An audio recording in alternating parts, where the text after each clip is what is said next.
Hello, Lance Turner here with ArkansasBusiness.com. This week I sat down with Kyle Massey, who is our energy reporter at Arkansas Business, to talk specifically about what happened in Texas and how Arkansas avoided the catastrophe that happened to the Texas power grid amid those frigid winter temperatures. We talked about that, plus the difference between the two energy mixes in Arkansas and in Texas. And we also talked about the lessons learned here in Arkansas and what we can learn about managing power in extreme conditions. Here's our conversation. Kyle, you've had conversations throughout the last several days with executives at Entergy Arkansas, Arkansas's electric cooperatives, folks behind the two grid managers here in Arkansas, MISO, Southwest Power Pool. What do they have to say about Arkansas's Entergy situation versus Texas's situation? How did that catastrophe that happened in Texas and is still unfolding now not happen here in Arkansas? Texas reached a crisis because they had really a generation crisis, not a grid crisis. They had the transmission and distribution lines to carry power.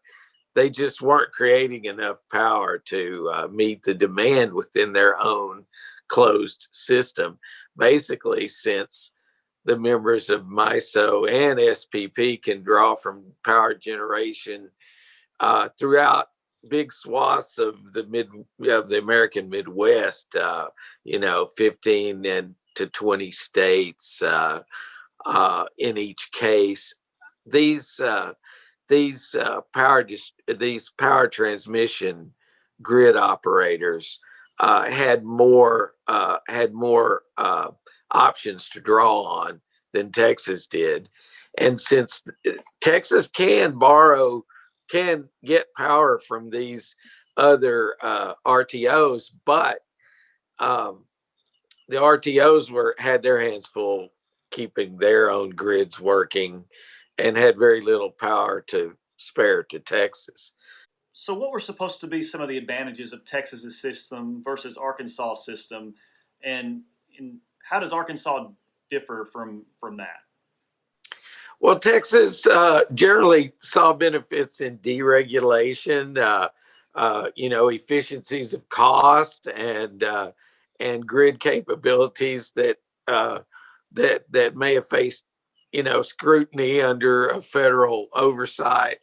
But the big thing for Texas is that as being unregulated, really the lowest cost energy tends to win. I guess one of the incentives in Texas, or one of the benefits of Texas, was supposed to be perhaps that power could be cheaper a lot of the time. But now we're hearing stories of people getting these outrageous power bills because of how the usage was spiking during that period. Arkansas, by contrast, probably has a little more regulated and a little more predictable pricing structure, at least in terms of how consumers get that. Is that a fair description of that?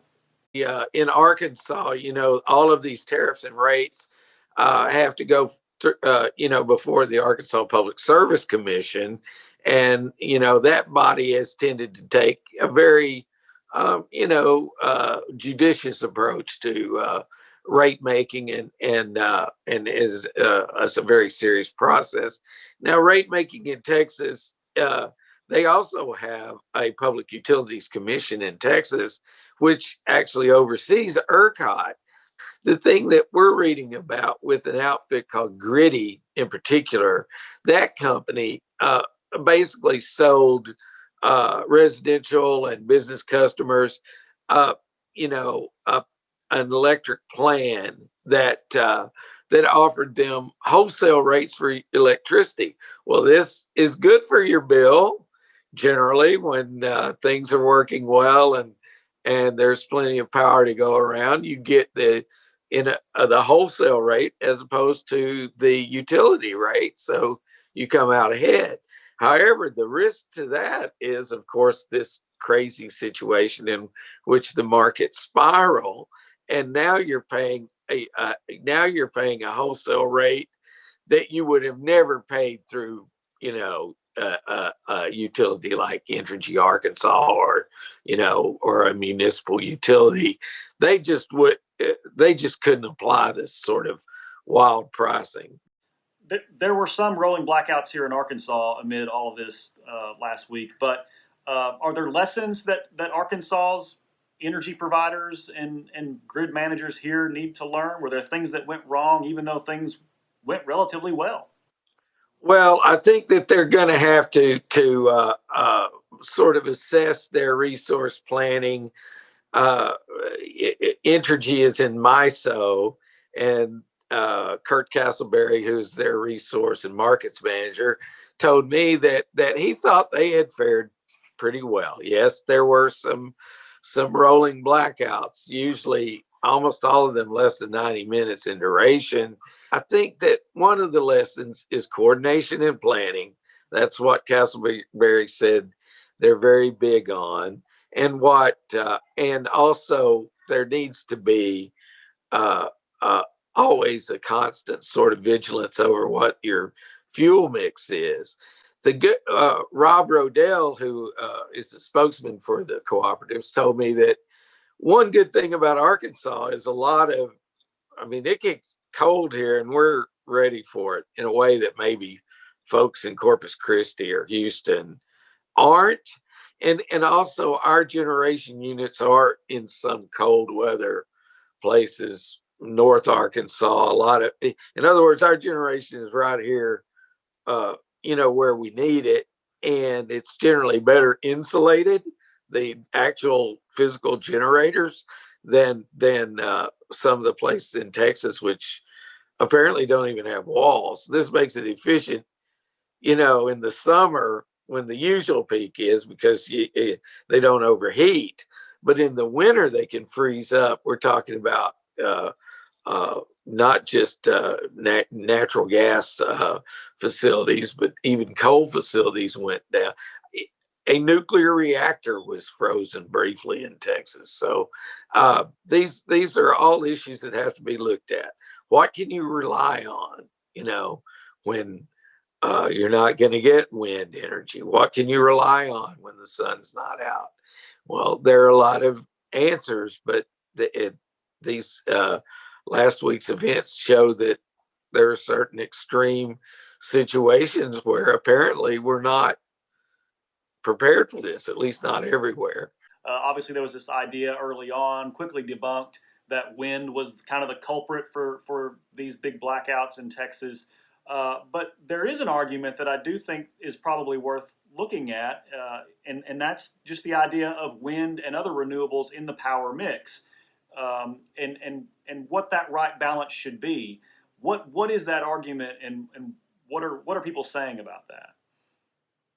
The traditional line, especially among pro coal groups and certain conservative uh, politicians, is that we need a huge capacity from burning coal in order to have this base of power that we can call on as it's needed in these sort of crises.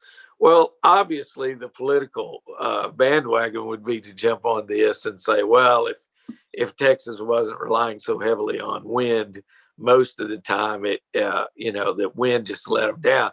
Well, that's not true, because they didn't plan on wind carrying the load here. It's not a wintertime load carrier, and so the argument has to be, well, we needed more coal to call on as a backup, and I think that people are going to look at that. But yes, there will be a new look at whether we need to re-examine the modern trend of completely turning your back on coal. That cooperatives have told me they're going to build no new coal plants. I mean, this is before this event. Entergy has decreased its reliance on coal, remarkably. The renewable trend is not going to go away, but there may be some willingness to look at whether a deeper reserve of base power needs to come from these other sources. Kyle Massey, the energy reporter at Arkansas Business. Thanks for joining us. Thank you.